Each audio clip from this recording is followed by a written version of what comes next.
Hello everyone, welcome back to my channel. So guys, background की noise को ज़रा ignore करिएगा क्योंकि मैं एक जॉइंट फैमिली में रहती हूँ तो बैकग्राउंड नॉइज़ तो होना लाजमी है।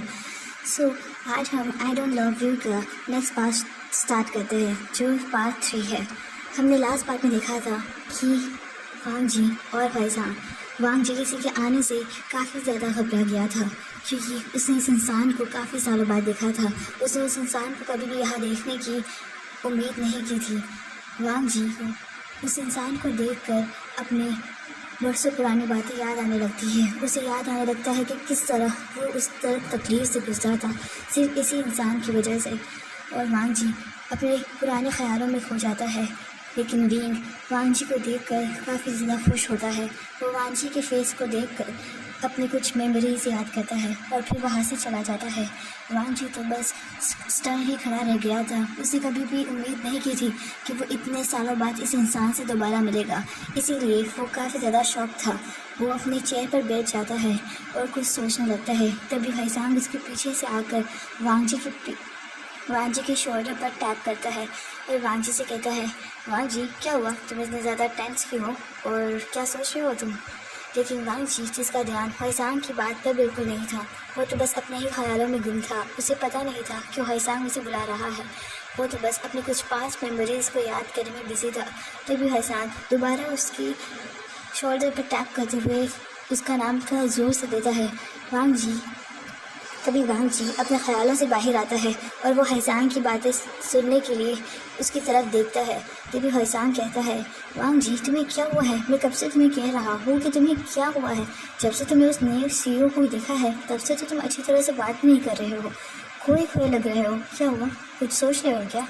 आखिर तुम्हें उस नए सीईओ पे कहीं क्रश तो नहीं हो गया ना? तभी वांग जी को अपने पास मेमोरीज याद आती है और वो यूँ फैजान की तरफ देखकर नाम में अपना सर नोट करता है।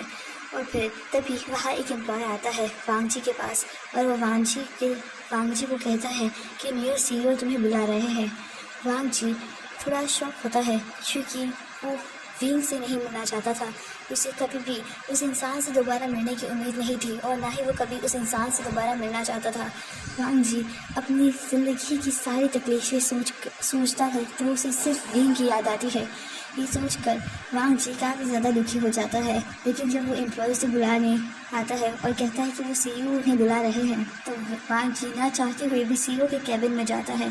जब वो सीईओ के कैबिन में जाकर नॉक करता है तब विंग उसे अंदर आने की परमिशन दे देता है और उसके अंदर आते ही जब वांग जी कैबिन के अंदर जाता है तो वो विंग को वो काफ़ी गुस्से में देखता है। वो उसके मिक्स इमोशन से उसे खुद भी समझ नहीं आ रहा था कि आखिर वो विंग को किस इमोशन से देख रहा है। वो विंग के कैबिन में जाकर जब विंग उसे बुलाता है तो विंग कहता है, वांग जी। तो वांग जी विंग की ओर देखता है। विंग अब तक सिर्फ वांग जी की आंखों में देख रहा था लेकिन वांग जी सिर्फ नीचे देख रहा था। तभी विंग अपने चेहरे से खड़ा होता है और वो वांग जी के पास जाकर कहता है, वांग जी आई रियली मिस्ड यू। ये कहकर वो वांग जी को जोर से हक कर लेता है लेकिन वांग जी उसे हक बैक नहीं करता। वो बस ऐसे ही स्टैंड पे खड़ा रहता है। वो बिना किसी इमोशन से सिर्फ वॉल की तरफ देख रहा था। वो ना विंग की तरफ देख रहा था और ना ही नीचे, वो सिर्फ वॉल की तरफ देख रहा था। उसकी आंखों में कोई इमोशंस नहीं थे। वो इतने अजीब इमोशंस को फील कर रहा था कि वो खुद ही नहीं समझ पा रहा था।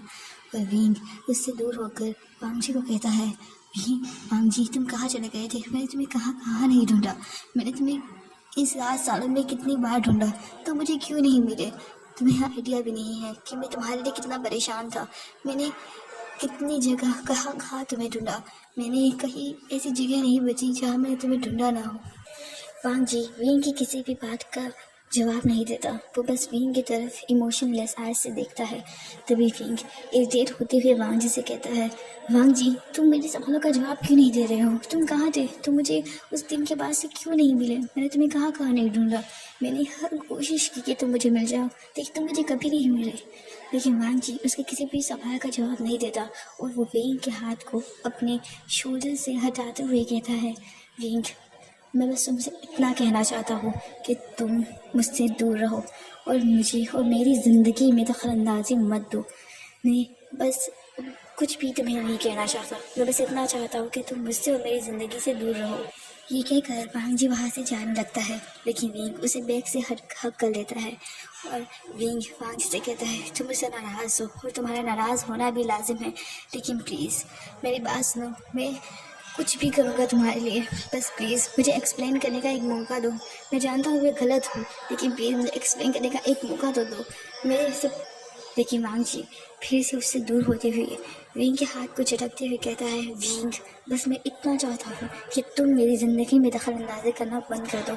मैं तुम्हारी यहाँ पर रहना भी बर्दाश्त नहीं कर सकता और तुमसे बात करना तो दूर की बात है। मैं सब कुछ भूल चुका हूँ और मैं ये भी भूल चुका हूँ कि तुमने पास्ट लाइफ में मेरे साथ क्या किया था। तुम भी भूल जाओ और मैं भी भूल जाता हूँ, हम दोनों के लिए अच्छा रहेगा। ये कहकर वांग जी वहाँ से चला जाता है और विंग की आंखों में अनजाने में ही आंसू आ जाता है। विंग अपनी आंखों से आंसू साफ करते हुए कहता है, वांग जी मैं जानता हूँ कि मैं गलत था, लेकिन तुम कब तक मुझे माफ़ नहीं करोगे। पिछले 7 साल से मैं तुम्हें ढूंढ रहा हूँ। मैं तुम्हारी याद में न जाने कितने रात कितने दिन में रोया हूँ। तुम्हें आइडिया भी नहीं है कि मैंने कहाँ कहाँ तुम्हें ढूंढा है। प्लीज़ मुझे माफ़ कर दो।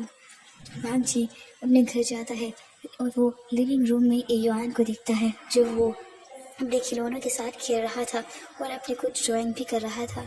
वह एयुआन वांग जी को देखता है तो वो खड़ा होकर वांग जी के पास आता है और वो वांग जी को के पैर को हक करते हुए कहता है, गगा गगा आप कहाँ चले गए थे? आप इतने लेट क्यों आए हो? आज तो काफ़ी देर हो गई है और आप इतनी देर से क्यों आए हो? तभी वांग जी को याद आता है कि वो बस घूम रहा था, उसे पता नहीं चला कि कब रात के इतने बज गए। और वांग जी युआन को इग्नोर कर कर अपने रूम में चला जाता है और वो अपने बेड पर गिर जाता है। वो अपने कपड़े या अपने शूज़ कुछ भी नहीं उतारता, वो वैसे ही अपने बेड पर गिर जाता है और वो अपने पास्ट को याद करने लगता है। वो अपने दिल में सोचता है, विंग काश तुमने मेरे इमोशंस को समझा होता, काश मैं तुम्हें समझा पाता कि मैं तुम्हारे लिए कभी क्या फील करता था, काश मैं तुम्हें बता पाता कि मैं क्या करता हूँ, काश तुम मेरे साथ वो सब नहीं करते, काश तुम मेरी ज़िंदगी बर्बाद नहीं करते, तो आज हम अच्छे दोस्त होते, आज हमारी लाइफ कुछ और होती। शायद आज मुझे अपने आप को तो इनकार नहीं करना पड़ता। ये कहकर वांग जी अपना पास्ट याद करने लगता है, वो पास्ट जिसे आज 7 सालों बाद वो याद कर रहा था। वो 7 सालों में जाकर भी उस पास्ट को याद करना नहीं चाहता